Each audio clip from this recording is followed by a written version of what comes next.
अध्याय 3 संख्याओं के साथ खेलना, प्रश्नावली 3.5 के 8वें से सवाल शुरू कर रहे हैं। तो इसमें ये कह रहे हैं कि दो क्रमागत विषम संख्याओं का योग 4 से विभाज्य होता है।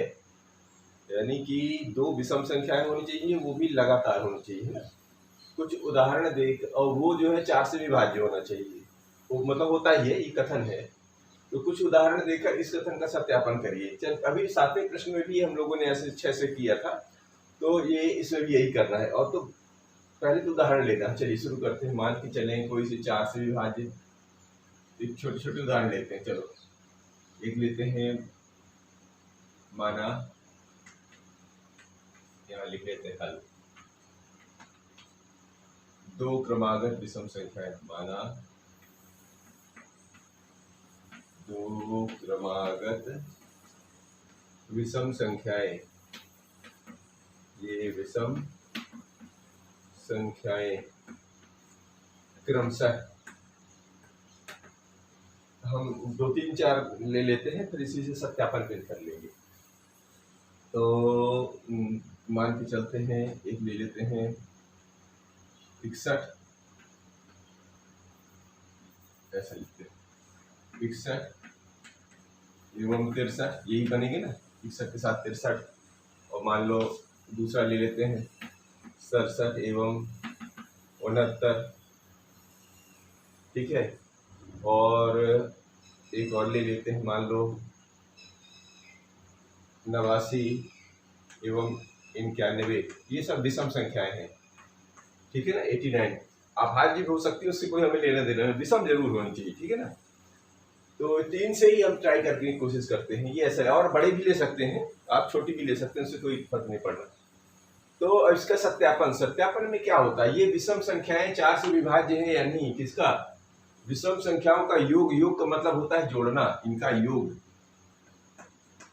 योग का मतलब हो गया कि ये देखो 61 को जोड़ा 63 से, कितना आ गया, 1 और 3 4 और 6 और 6 12, 124 बन गया। इसको भी जोड़ लो, 67 प्लस 69। ये जरूरी नहीं कि जो हमने उदाहरण लिया वही लेना, आप कुछ तो भी उदाहरण ले लें कि लगातार होने चाहिए विषम, ठीक है ना। तो 7 और 9 7 16 की 6 हासिल का 1, 6 6 12 और 1 13। उसको देखते हैं, 89 धन 91, तो 9 और 1 सॉरी 9 और 1 10, और 9 और इधर से आगे 9 9 18 हो गया। अब ये 3 संख्याओं से देखते हैं, अब 4 से विभाज्य है या नहीं। कोई भी संख्या 4 से विभाज्य है तो या तो साधारण तरीका तो होता है 4 से भाग देके देख रहे हैं यहाँ, लेकिन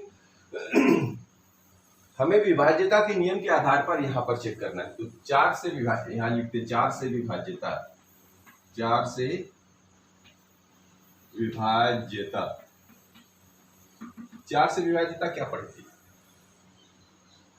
यदि किसी संख्या के इकाई और दहाई अंकों को में, ध्यान रखना है, सारा चेक नहीं करना है, कोई भी संख्या है उसके इकाई और दहाई अंकों में यदि 4 का भाग पूरा पूरा चला जाता है तो वो संख्या 4 से विभाज्य होगी। कैसे, जब किसी संख्या के इकाई व दहाई अंक में 4 का पूरा पूरा भाग चला जाए, पूरा पूरा भाग चला जाए, तो वह संख्या 4 से भाज्य होगी या विभाजित होगी, ठीक है। ये कुछ करना था। अब देख लीजिए, यहाँ पर कितना है, यहाँ पर 24 है, इकाई दहाई कितना है 24, 24 में 4 का भाग दे तो चला जाता है, 4 से 24 चला जाता है। इसमें कितना है, इसमें देखिए 36 है, 36 में 4 का भाग दिए, 4 नहीं 36, ये भी चला जाता है। इसमें देखिए 80 है, 80 में 4 का भाग दीजिए, 4 दूनी 8 और 4 पंचे 20 चला जाता है। क्योंकि ऐसा है तो अब क्या लिख सकते हैं, 4 से विभाज्य है, विभाज्य तो हो गई, ठीक है ना।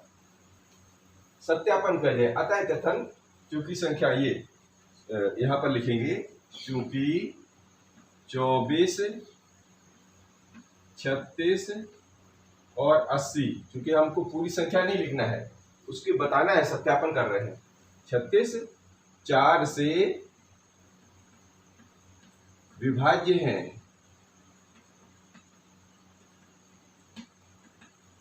अतः 4 से चूंकि भागा चला जा रहा है, अतः इस कथन का सत्यापन होता है। अतः उक्त कथन सत्यापित होता है, सत्यापित होता है। तो सत्यापन ही करना था। तो ये हमारा रहा 8वां। लेते हैं 9वां सवाल।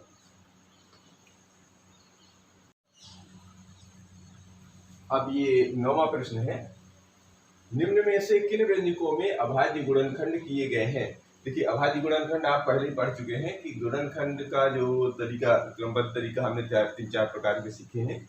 उसमें से अभाज्य गुणनखंड वो होते हैं जिसमें स्वयं संख्या और एक अगर हम छोड़ दें, है ना, स्वयं संख्या अगर एक को हटा दें तो और बाकी जितने भी खंड निकलते हैं, लेकिन वो कैसे होने चाहिए, अभाज्य होने चाहिए। यदि ऐसा है तो वो कहलाएंगे अभाज्य गुणनखंड। जरा एक एक करके देखते हैं। अभी कह रहे हैं इसमें से चेक करो कौन सा है। तो 24 में से देखते हैं तो 24 का 2 गुणे 3 गुणे 4। यहाँ पर देखो ये जो 4 है, अलग अलग लेते हैं। ए में देखो क्या है, ए में जो है 2 गुणे 3 गुणे 4, 2 गुणे 3 गुणे 4, ये जो 4 है ये ऑलरेडी अब इसका गुणनखंड हो सकता है। क्यों? क्योंकि 2 में 2, ये 4 जो है, ये जो है इसका 2 गुणे 2 हो सकता है। तो ये 2 गुणे 2 हो सकता है, और जबकि ऐसा नहीं किया गया तो ये तो फेल हो गया। ठीक। बी देखो, ठीक है, बी में देखो, बी है 56। अच्छा, बी में देखो, बी में कितना दिया, सीधा सीधा लेते हैं ना। बी में दिए हुए हैं 1 गुणे 7 गुणे 2 गुणे 2 गुणे 2। देखो यहाँ पर स्वयं संख्या और एक गुणनखंड में नहीं आती है, ठीक है ना। यहाँ पर ये गड़बड़ है, एक गड़बड़ है ना। तो ये एक लिख दिया, जबकि एक की जरूरत नहीं होती, तो ये भी फेल हो गया। इसमें देखो सी में देखो 2 गुणे 5 गुणे 7, तो 2 भी अभाज्य, 5 भी अभाज्य। यहाँ 2 गुणे 5 गुणे 7, ये गड़बड़ वाला था, ठीक है। यहाँ 2 भी है, 5 भी 7, 3 के तीनों अभाज्य है, और कोई इसमें ऐसा गड़बड़ी नजर नहीं आ रही है, बिल्कुल सही है। तो ये हमारा ये सी वाला सही है। और इधर डी वाला भी चेक कर लो।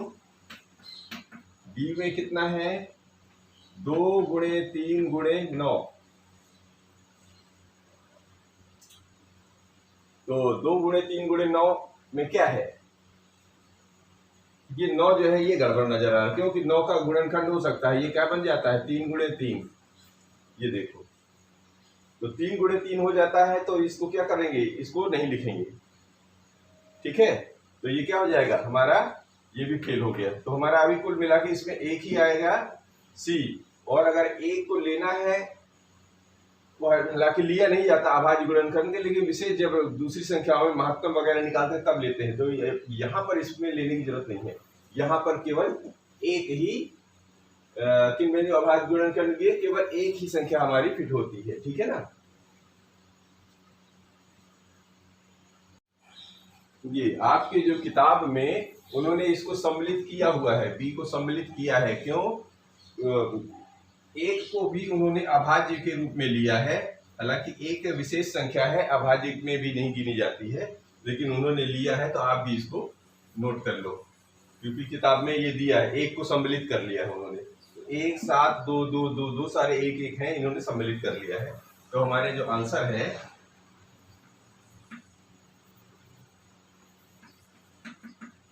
बी एवं सी, ये दोनों को आंसर में उन्होंने सम्मिलित कर लिया। हालांकि इसकी जरूरत नहीं थी, फिर भी अभाज्य गुणनखंड में बी और सी इसका आंसर दिया है, तो हम भी बी और सी में ही टिक लगा लेते हैं। अभी 10वां प्रश्न कह रहे हैं कि बिना भाग किए, देखो भाग नहीं देना है अब आपको, ज्ञात कीजिए कि क्या 25,110 संख्या 45 से विभाज्य है। देखो संख्या दी है 45, यहां दी है हल, दी गई संख्या, दी गई संख्या कितनी है 25,110, ये तो संख्या दी है, और चेक करना है 25 से विभाज्यता, जांच करना है, संख्या 45 से विभाजित, जांच करना है, जांच करना है कि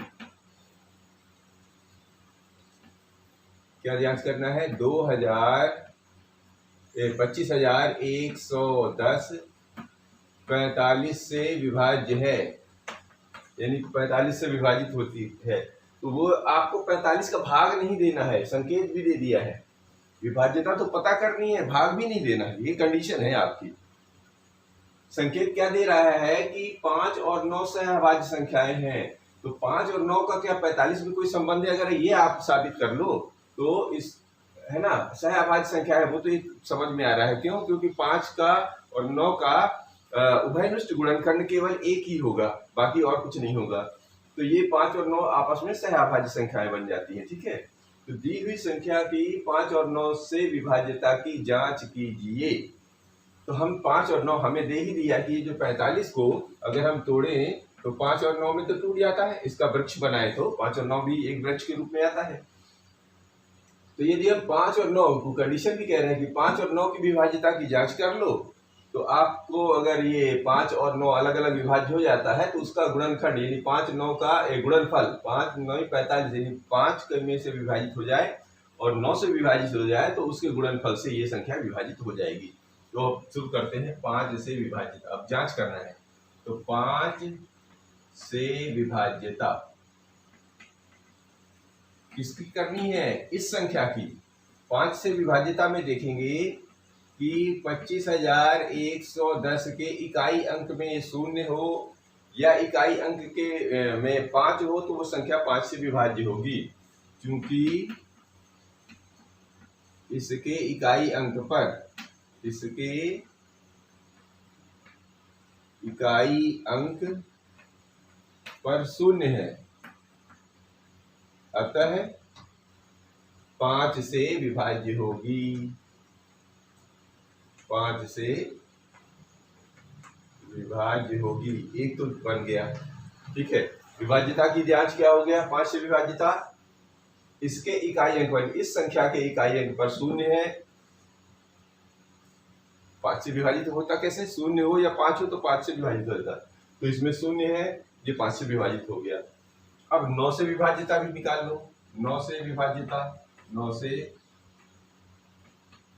विभाज्यता किसकी निकालनी है, इसी की 25,110 की। तो इसका क्या होता है, अगर चाहे ऐसे जोड़ो, चाहे इधर से दाएं से जोड़ो, चाहे बाएं से जोड़ो, सारे अंकों का योग यदि 9 से भाग चला जाए तो वो विभाज्य होगी। तो हमने देखना है, तो ये लिया 2 धन 5 धन 1 धन 1 धन 0, ये सब जोड़ के देखो, 2 5 7 1 8 1 9, 9 में से 0 जुड़ा 9, 9 में से 9 का भाग चला जाता है, ये भी 9 से विभाज्य होगी। तो लिखेंगे यह 9 से विभाज्य होगी, यह संख्या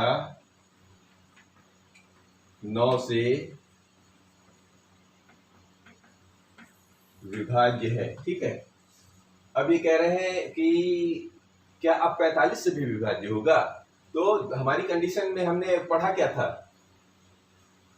कि यदि दो संख्याओं, दो अभाज्य संख्याओं का जो सहअभाज्य संख्या, दो संख्याओं नहीं सहअभाज्य संख्या, दो यदि कोई संख्या दो सहअभाज्य संख्याओं से के गुणनफल से, दो सहअभाज्य संख्याओं के गुणनफल से प्राप्त गुणनफल में वह संख्या है, तो वह संख्या का जो गुणज होगा वो उससे विभाजित होगा, यानी कि जो कि 5 और 9 से ये 45 विभाजित हो गया, तो ये जो संख्या है ये 45 से विभाजित हो जाएगी। तो बस लिख ले, क्योंकि कंडीशन दे ही रखा था। तो चूंकि संख्या 5 व 9 से विभाजित है, अतः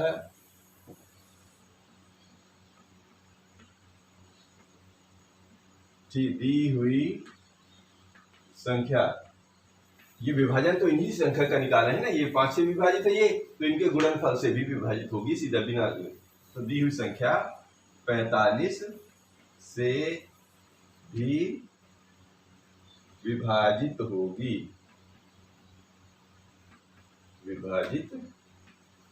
होगी, मतलब समझ रहे हैं ना, यानी कि ये इसके अभाज्य गुणनखंडों के गुणनफल से 45 आ रहा है, और ये दोनों, ये 5 और 9 से ये पूरी संख्या अलग अलग विभाजित हो रही है, इसलिए संख्या 45 से विभाजित हो गई।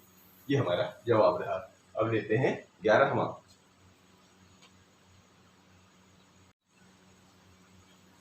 अब इसका 11वां प्रश्न ये कह रहे हैं कि संख्या 18 2 और 3 दोनों से विभाज्य है। देखो, 2 9 18, 3 6 18, बिल्कुल जा रहा है, सही कह रहे हैं। यह 2 गुणे 3 अर्थात 6, 6 दूनी 12, 6 तेरी 18, 3 से भी विभाज्य है, ये भी ठीक है, यहाँ तक तो ठीक कह रहे हैं।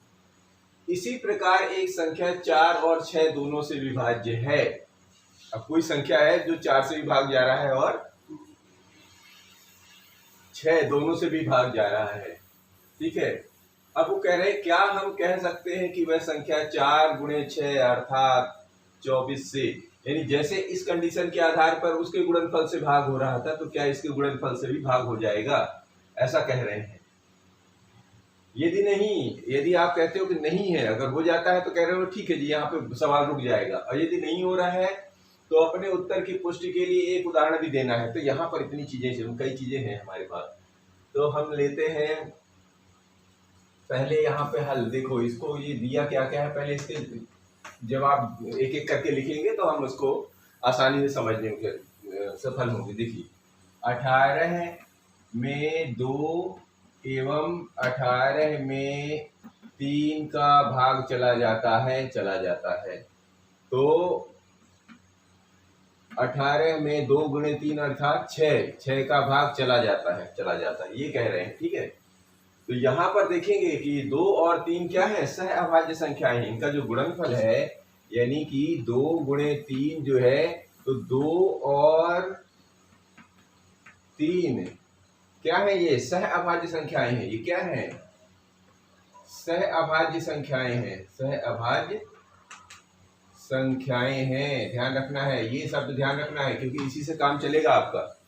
2 और 3 सहअभाज्य क्यों, क्योंकि 2 और 3 का जो उभयनिष्ठ गुणनखंड होता है वो 1 होता है, ठीक है ना। और ये कंडीशन के आधार पर ये जो है यहाँ पर ठीक बैठा। अब इसको भी चेक करो, 4 और 6 दोनों से विभाज्य है, तो क्या हम कह सकते हैं कि वह इससे विभाज्य होगा। देखो जी, 4 और 6 से कोई संख्या विभाज्य है, तो क्या वो इससे भी विभाजित हो सकता है। तो नंबर 1, 4 एवं 6 क्या है, पहले तो देखो 4 एवं 6 क्या है, ये सम और ये भाज्य संख्याएं क्या है, ये भाज्य संख्याएं हैं, भाज्य संख्याएं हैं। इसका मतलब क्या होता है, भाज्य संख्याएं वो होती है जिनमें उन संख्याओं के अलावा भी कम से कम एक उभयनिष्ठ गुणनखंड होता है।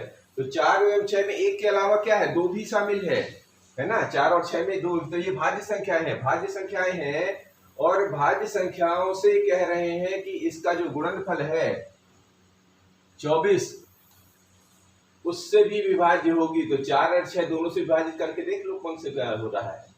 तो 4 छंग 24, यदि नहीं तो उत्तर की पुष्टि के लिए जांच भी कर लो। तो देखो जी, तो 4 एवं 6 भाज्य संख्याएं हैं, भाज्य संख्याओं को अब इस पे जो है फिट करो। तो 4 एवं 6 से भाज्य के लिए पहले ले लेते हैं, 4 से भाज्य निकाल लो। 4 से भाज्य संख्या कौन कौन सी, 4 के गुणक जो होंगे वो सारे आ जाएंगे। 4 एकम 4, 4 दूनी 8, 4 तीन 12, 4 चौके 16, 4 पंच 20, 4 संग 24, 4 सते 28, 4 8 32, 4 9 36, 4 दाम 40, यही तक लेके देखते हैं। चलो, अब 6 से भी निकाल लो, 6 से भाज्य 6 से भाज्य क्या होते हैं? 6 एकम 6, 6 दूनी 12, 6 तिरिक 18, 6 चौके 24, 6 पंचे 30, 6 संग 36, 6 सत्ते 42, 6 अट्ठे 48 और ऐसा ऐसा चलता चला जाएगा। ठीक है जी। तो वो कह रहे हैं कि 4 से भाज्य तो ये हो गई, तो 6 चौके 24 से भी सारे के सारे भाज्य होने चाहिए। तो ये जो संख्याएं हैं 4 वाली, यानी कि 24 के बाद वाली, यानी यहां से शुरू होता है इसका 24 से भाज्य होना चाहिए ना। 6 गुणे 4, 4 गुणे 6 अर्थात 24 से भाज्य वाली संख्याएं सारी सारी इसमें आनी चाहिए। तो क्या 24 से ये कोई कोई जा रहा है? यहाँ पर एक संख्या देखेंगे 30 भी नहीं जा रहा है, यहाँ पे कोई भी ले लो। तो 4 से तो ये भी जा रहा है ना, 28 भी जा रहा है 4 से। तो क्या 6 से 28 जा रहा है? वो कह रहे हैं 4 से और 6 दोनों से विभाजित, 4 6। अब यहाँ पे देखो 4 और 6 का 2 कॉमन कौन सा आएगा? तो 4 और 6 से 4 ऐसे 36 वाला जो है ये 4 नहीं 36 और 6 संग 36। ये देखो 36 जो एक ऐसी संख्या है जो 4 से भी जा रही है 6 से जा रही है। ठीक है ना। यहाँ पर 36 जो है 36 4 से भी एवं 6 से भी विभाजित हो रही है। ठीक है, 4 से भी जा रहा है 6 से भी जा रहा है, लेकिन ये 24 से नहीं भाग हो रहा है। लेकिन ये 36 में 24 का भाग नहीं जा रहा है। देख लो फंस गया ना ये मामला। तो क्या 24 से भी भाज्य होगी? देखो 36 में 4 का चला गया 6 का चला गया, लेकिन 24 का नहीं गया। तो 24 का नहीं गया, इसका मतलब ये हो गया कि 36 ही वह संख्या है। ये एक उदाहरण हमारा हो गया कि अपने उत्तर की पुष्टि के लिए एक उदाहरण दे देती है। उदाहरण हो गया। उदाहरण क्या हो गया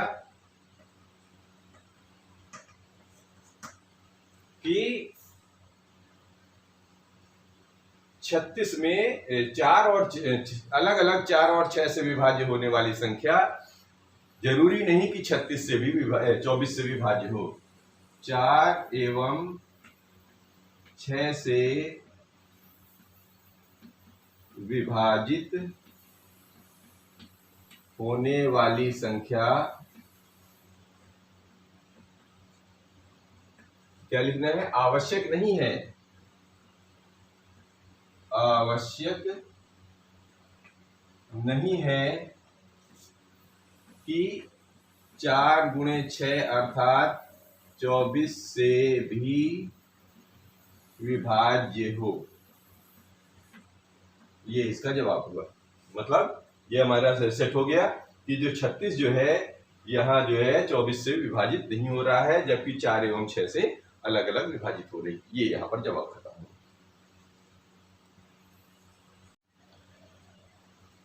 मैं 4 जो 12वां प्रश्न है कि मैं 4 भिन्न भिन्न अभाज्य गुणनखंडों वाली सबसे छोटी संख्या हूं। मतलब एक तरह पहेली बुझा रहे हैं। क्या आप मुझे ज्ञात कर सकते हैं? एक तो कह रहे हैं कि वो सबसे छोटी छोटी गुण अभाज्य, तो इसका क्या तरीका है? सबसे बढ़िया तरीका ये है कि वो सबसे छोटी अभाज्य संख्याएं ले लो, है ना। तो मान लो 4 और उनका गुणा कर दो, देख लो जो संख्या है वही तो होगी सबसे क्या बोलते हैं अभाज्य संख्या। तो भिन्न भिन्न अभाज्य गुणनखंड में तो ले लेते हैं। माना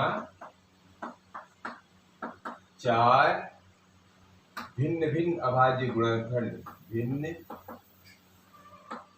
भिन्न अभाज्य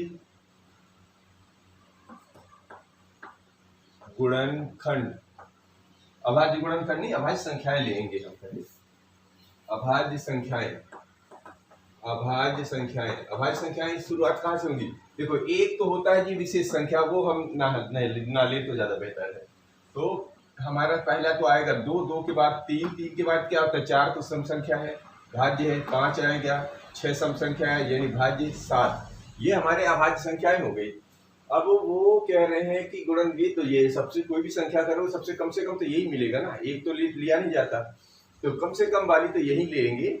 अब क्या करें, इनका क्या है गुणनखंड, ये गुणनखंड आ गया तो आप इसको गुणा कर दो, तो जो आपस में जो भी निकल आएगा तो वो इसका जो है गुणनफल, इनका जो है गुणनफल, और यही गुणनफल का गुणनखंड निकाल दो तो यही निकलेगा। तो गुणनफल हो गया 2 गुणे 3 गुणे 5 गुणे 7। ये इनका गुणा करके निकाल लेते हैं। तो ये बन गया, चलो 7 पना 35, 35 दूनी 70 और 7 तरीके 21, 210।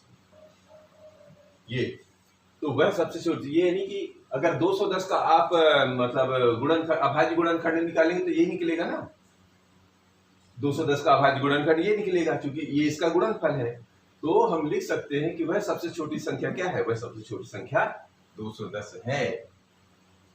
तो वह 4 भिन्न भिन्न अभाज्य गुणनखंडों वाली सबसे छोटी संख्या 2 है। वह 4 भिन्न भिन्न अभाज्य गुणनखंडों वाली, अभाज्य